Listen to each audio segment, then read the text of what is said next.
While I was asleep, she used my phone. It has the face detector to unlock, that she found some messages between me and another woman, that we were separated at the time. We broke up for about a week. And when she asked me if I was talking to anybody else, I told her no. This was still true. She believed, for whatever reason, that when I went to go meet with this girl, that I was sleeping with her. Now, back to we're leaving the bar, she decides to bring up that subject again, and she just continues to pester me and say, we need to talk about it right now. I said, no, this is not the time or place. Please give me some space. You've already started pushing me a little bit. Now, as we go to turn left to the corner, on the display there, you can kind of see the first building, that first turn, there's some bushes. And she shoves me into these bushes, and I'm completely in the air at one point, and I'm like, whoa, like, what's going on? Like, no, no, no, please stop. And I have my hands in the air. Mr. Potter, it is your claim that the defendant, with whom you were in a relationship, caused injury to your shoulder, and it was after a night of what you allege was drinking. Subsequently, you had to have some surgery on your shoulder, and you want her to be responsible for the uncovered medical expenses. That is correct. And Ms. Ayers says that while she understands that your shoulder was hurt as a result of that evening, she said it really wasn't her fault. That's one. And the second part of your defense is that while he did, in fact, injure his shoulder on the night of this incident, he re-injured it in the summertime, which caused more extensive damage. That is correct. Okay. Tell me the date of this incident, sir. Where were you with the defendant? The date of this incident was March 21st. We were... Of what year? Of 2023. We were in the downtown area. We had just left a bar. How long had you been dating? At this point, I'm right around, I want to say, a year and a half or so. Were you living together? No, but she was over quite often. So right before we had left the bar, she had started getting pretty aggressive. After a night of drinking with her friends, I myself... Well, but you were together. Was she drinking with her friends or with you? We were all together. Earlier that night, they decided they wanted to come into Reno and they wanted to kind of see the nightlife. I decided to tag along, and what I decided to do was just keep a level head, just kind of chaperone, make sure that everything was okay. How many women? There was a total of 4 women. Who were they? They were a group of my friends. I had recently moved up to Reno from Northern California, and they were my group of friends. They were your friends? Yes. And your boyfriend just tagged along? It was actually a planned trip ahead of time. They came up to celebrate St. Patrick's Day, and me and Chris had planned with his group of friends and my group of friends, we were all gonna hang out for a whole weekend. Is that correct? Earlier in the night, that was correct. And then what was happening is we met at one bar, and then my friends went off, did their own thing. We went to another bar. Whose friends went off? My friends did. Okay. I stuck with her and her friends throughout the night. We went to another bar location. I ran into mutual friends that I have shared with her, introduced her to, but mostly my friends. Okay. And then from there, we went to one final location where I only had one friend that happened to already be at the bar, and it was just her, her friends, and myself. That sound right? That is correct. Okay. So let's go. Okay. So you're leaving the third bar. Before we leave the third bar, her friends were calling it a night. It had been late. It was, I believe after midnight at this point. They're, kind of tired. So they go back to the hotel. She, due to the intoxication, started getting a little aggressive and was forcing me, requesting aggressively to leave the bar, saying, it's time to go, it's time to go. And I said, okay, well, let me go ahead and close out my drink. And she began to become impatient. And at this point, she even calls over the owner of the bar and said, you don't even like him, get him out of the bar, tell him to leave, kick him out, we're trying to leave. And were you drunk, sir? I was buzzed, but I wasn't intoxicated. And tell me, is any part of what he just said accurate? No, Your Honor. Well, what happened in the bar? I mean, I did get aggressive in the bar. However, Why? Because me and my friends were getting ready to leave, and I was having to drive them back down to California the next day. I assumed that my boyfriend, who wasn't working at the time, would come with me to drive my friends back home to California, since he wasn't working, and I had asked him to come with me. By the time we were getting ready to leave the bar, that wasn't the third bar. The third bar, yes, the end of the night bar. That wasn't a concern of his anymore at that point. He wanted to stay out and continue drinking with his people that he meets out at the bars, and I was just ready to go home at that point to sleep, to be ready to drive the next day. And he was resistant to leaving? Yes, he was resistant to leaving. And that's why you became aggressive? Yeah, aggressive and impatient. Okay. Aggressive. Tell me what that entailed, Miss Ayers. I was frustrated. My voice began to raise, so I wasn't talking at like a normal pitch anymore. I was yelling a little bit. I definitely threw out a few cuss words and things I'm not proud of, but I didn't get physically aggressive in the bar at all. Okay. Why don't you tell me what happened when you left the bar? Okay. So as we had left the bar, we go out and turn left.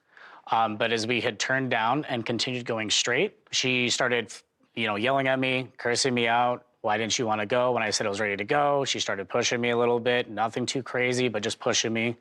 And to give you a little bit of insight of what happened the night before, she had informed me that a few months beforehand, that while I was asleep, she used my phone. It has the face detector to unlock, that she found some messages between me and another woman, that we were separated at the time. We broke up for about a week. And when she asked me if I was talking to anybody else, I told her no.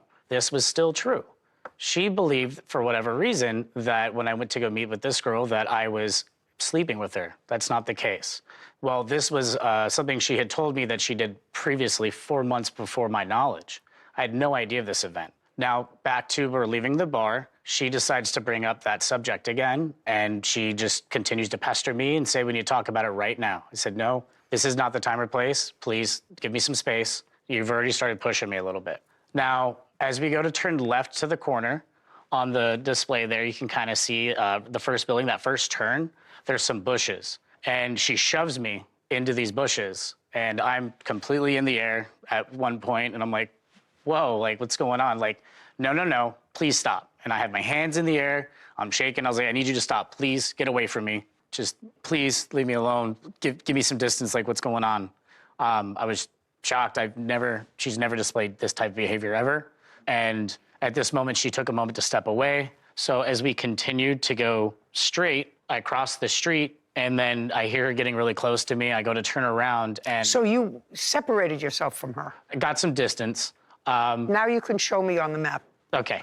So you left the bushes. Show me where the bushes were and show me where you moved to. So the bushes were right here, all up aligned. And then from there, when she stepped away, I got some time to get some distance, say roughly around 10 feet or so.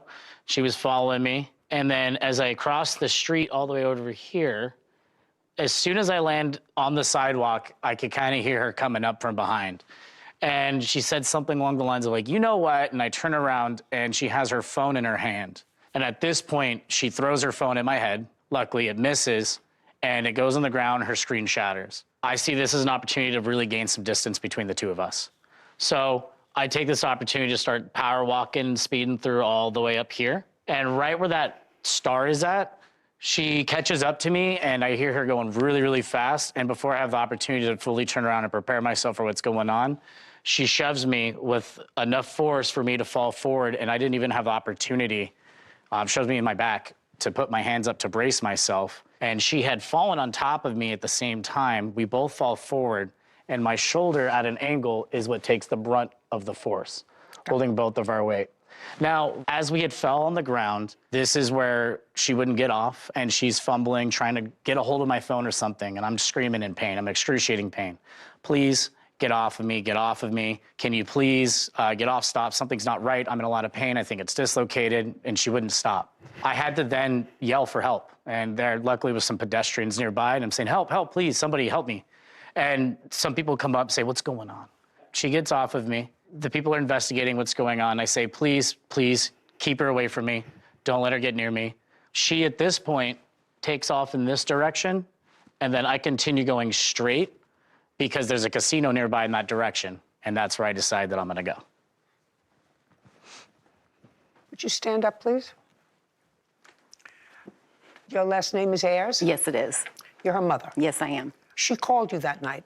Yes. And about what time did she call you? It was about a little after 1. And what did she say to you when she called? She was screaming at the time. She actually drove home to me because she could not tell me on the phone what was going on. I don't want you to speak. She called you and said to you what on the phone? She was screaming. I could not understand what she was saying. Okay. And she got in a car? Her girlfriends picked her up. Okay. So after she left the scene, You called your girlfriends. I didn't call them. They didn't follow Chris and I as we made our way around this green line. So they went to pick up my car so that they could come find me and pick me up so that we could go home. Okay. And they saw you walking away from the scene. Yes, eventually. Okay. They saw you walking away from the scene. They stopped the car. You got in the back or the front? I believe it was the front seat because it is my car. And you called your mother. Yes, I did. And I was very much upset. And did you go to your mother's home? Yes, that is also where I live. And what happened when she got home? I'd like you to tell me what she told you. She was screaming when she came to the front door. I opened the front door. She said that she had a confrontation with Chris downtown, that they had gotten into a situation and had fallen, and she thought that he could be hurt. Okay, that's what I thought. And you went looking for him? No, I called him on the telephone, Okay. and he answered. I asked him if he would like me to come, if he was Was injured. injured? And he said, please. And he told you where he was. Correct, So this was a little after 1. correct. And when you got to the casino, because he had gone into the casino, where was he sitting? He wasn't sitting. He actually walked out of the casino with a drink in hand. When I had spoken to him the first time on the telephone, he told me he was sitting at a bar in the casino drinking. Okay. And he came out with a drink in his hand. And that was within, would you guesstimate, a half hour of your daughter coming home? I'd say about 45 minutes. Okay. And where did you take him? I took him to our local hospital. You have any hospital records? I do. I'd like to see them, please. This is for the night of. Yeah.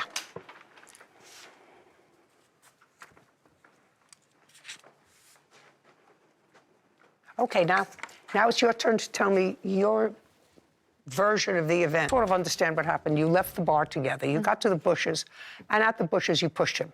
I did not. How did he end up in the bushes? I don't recall him at all being in the bushes. Okay. Do you recall him walking away from you? Yes, very much so. Okay, so he was walking away from you, and he was walking away from you quickly. Yeah. I want you to tell me what happened at approximately where the red star is. So when we get to that corner right there, that was when I threw my phone. I didn't throw my phone at him any time prior to that. So you threw your phone at him? I did throw my phone at him. And? I did not aim for his head. I threw my phone at him Okay. just to try to get his attention. Okay. It landed on the ground. When I went to pick up my phone is when he brought up the fact that he hung out with that other woman while we weren't together. I did not bring that up at all. Okay, so you're picking up your phone. He says that to you. And what is your response? I got upset, and I know I made a gesture towards him, either like a lunge or I went towards him in some way, but we got intertangled together. And when we landed on the ground, my elbow landed first and he landed on top of me. And when that happened, I was trying to get up, but he was stuck on top of me, so I couldn't get up. So once he got up and started walking towards the casino, I got up and I started walking the other direction to go try to find my Got it. friends. So you do understand that you were responsible for his shoulder injury because two things. He tried to extricate himself from an unpleasant situation. You were angry and you followed him. Angry enough to throw your phone at him. Well, in some places that would be considered an attempted assault because you attempted to assault him with your phone. You can either hit him in the shoulder, you can hit him in the foot, or you could hit him in the head. Either way, it would cause a level of injury. After that, he got angry, and he turned around and, according to you, said, by the way, I was hanging out with that woman 4 months ago when you found that on the machine, made you angrier, you lunged towards him, which caused him to fall. Whatever, caused him to injure his shoulder. So whatever the medical bills are that are uncovered by insurance, you're responsible for. Well, Your Honor, I just want to say it was an accident. I understand. Obviously, and Of course. Also, in August of 2023, we went on a trip for his birthday, which was out on the lake. We went tubing. You mean, is what you're telling me, Miss Ayers, that after this incident you got back together? Yes, that is correct, Your Honor. Mr. Potter, after you were treated in the hospital, did you resume dating? No, Your Honor. Never. We didn't start dating again, no. I kept her close in my life. What does that mean, you kept her close in your life? I kept her cordial, and we had a friendship, but I never was dating her at this point. Did you have an intimate friendship We did not. between March and August? Between March and August, we weren't doing anything that we used to do together. Nothing? Nothing. She never stayed at your house? She would stay over from time to time, but Well, nothing Mr. like... Potter, I may be old. Not that old. When she stayed over at your home, did you have an intimate relationship with her between March and August? No, we did not have any type of sexual Sex. interaction. We did not kiss, Between hold March hands. and August. Is that true? No, Your Honor, that is a very false lie, and I have very many text messages that prove otherwise. May I see any of them? You sure you don't want to change your story before I read these? I will say that I, again, didn't consider us dating. That's not my question to you, sir. Okay. I will like to adjust my answer. Okay, not necessary. So the answer is whatever happened in March, you forgave enough to resume an intimate relationship with her. In the business, the legal business, there's a word for that. It's called condonation, which means you sort of forgave her, or at least led her to believe you forgave her for your own benefit. Either way, it changes the situation. Do you understand? Yeah. Okay. Now, what happened in August? So we went out camping for his birthday, where his friend had a boat and a tube that we would be out on the lake doing tubing activities on. So I was in the boat while he was on the tube. He got thrown off of the tube, and when he tried to pull himself back up onto the tube, he dislocated his shoulder. Again. Again, by himself.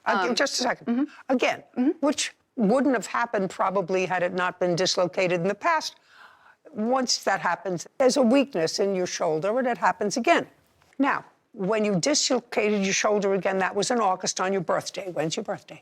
August 13th. And when did the two of you break up? We officially broke up right around October. So after your shoulder was dislocated again, you resume your relationship. Correct. Mr. Potter, you take care of your own bills, sir.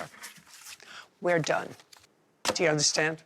I understand. Great. Thank you very much. Thank you, Judge. This court is adjourned. I mean, I could see her point of view on things, but truthfully, I still feel like I'm the victim here. I am very, very happy with her decision. This has been something that has been bothering me since it happened and been a really long period of time to get over with. So I am extremely happy that she ruled in this favor. Never speaking again. I got my closure. I'm done. Definitely closing the chapter and very, very happy to do it this way. So It always amazes me that when you go to, I guess, any professional school, as I did law school 60 years ago, that some words stick in your mind. Condonation is something, it's a forgiveness. You're going to forgive that act. You know, they had this argument and he hurt her shoulder and they got back together again and they dated for just a year, a little under a year afterwards. Now he's suing her for the injury because he has to have surgery. I think it's a good lesson to people out there that if they do get into some sort of physical altercation where they do have medical records, and I think his claim was legitimate. His claim was legitimate, from the that she incident. dislocated his If shoulder. that's not enough of an incentive for you to leave that relationship, just know that you're giving up your right to sue later on down the line for monetary damages for that incident. So something to keep in mind. Okay, guys, this one took a turn. Because for the first half of this case, I was completely on Christopher's side. I'm serious. If somebody is trying to walk away from an argument, you follow them, you throw your phone at them, and then you lunge at them hard enough that both of you hit the ground and somebody dislocates a shoulder. Yeah, that's on you. And Jordan basically admitted enough of it herself. She admitted she was angry. She admitted she threw the phone. She admitted Christopher was walking away. And she admitted she moved toward him aggressively and they ended up on the ground. So when Judge Judy initially said Jordan caused that injury, I agree, 100%. You don't get to chase somebody down because you're angry about messages from another woman. If somebody is walking away from the argument, let them walk, seriously, and throwing a phone just to get his attention? Come on. That's one of those explanations that actually makes it sound worse. Use your words. don't launch your phone across the street. But then Christopher completely lost me, because Judge asks, did you two get back together? And this man says, no. Okay. Were you intimate? Again, no. Jordan says, I've got text messages. Judge basically looks at him like, you sure you want to stick with that answer? And suddenly, well, I'd like to adjust my answer. B-row. Come on. That moment killed his credibility for me. Because now I'm thinking, if you're completely honest about being the victim, why are you trying to hide the fact that you got back together? And I'm not saying getting back together means the original incident magically didn't happen. It happened. His shoulder got hurt. Jordan's behavior that night was wrong. I still believe that. But legally and practically, you can't tell the court, this woman injured me so badly that she owes me thousands of dollars. While leaving out, oh yeah, by the way, I forgave her, became intimate with her again, went on vacations with her, and stayed involved with her for months. That's a pretty important detail. And then we find out this man went tubing with her on his birthday and dislocated the same shoulder again. At that point, I'm like, okay, now, how exactly are we supposed to separate March's damage from August's damage? Especially if surgery came later? That's where I really understand Judge Judy's ruling. And the crazy part is, I don't think Judge thought Christopher was lying about the first injury. She basically believed him. Jordan caused that fall. That's what makes this case interesting. Christopher didn't lose because nothing happened. He lost because of what he did afterward. He resumed the relationship. He resumed intimacy. He kept Jordan in his life. They went on trips together. Then the shoulder got injured again. And then, after the relationship finally ended, he came back asking her to pay the medical bills. I can understand why Judge said, no, you're handling this one yourself. And guys, I know some people are going to disagree with this part, because you could absolutely say, forgiving somebody doesn't erase the damage they caused. And morally, I understand that argument. Actually, I agree with part of it. If somebody injures you, getting back together with them doesn't magically heal your shoulder. But once you start talking about legal damages and causation, now we've got another injury. We've got months of resumed relationship. We've got Christopher originally denying intimacy until the text messages were about to come out. That makes everything messy. And I really didn't like that lie. Just tell the truth. Say, yes, I got back together with her. I made a bad decision. I still believe she owes me for the original injury. At least then you're credible. But saying there was no intimacy while she's standing there holding texts that apparently prove otherwise. Seriously, man. Never bluff Judge Judy when the other person brought receipts. That's courtroom survival rule number 1. And Jordan, don't celebrate too much either. Because you didn't exactly walk out of this case looking innocent. Judge basically found that your actions caused the original injury. Throwing phones, chasing somebody who's trying to disengage, lunging at them.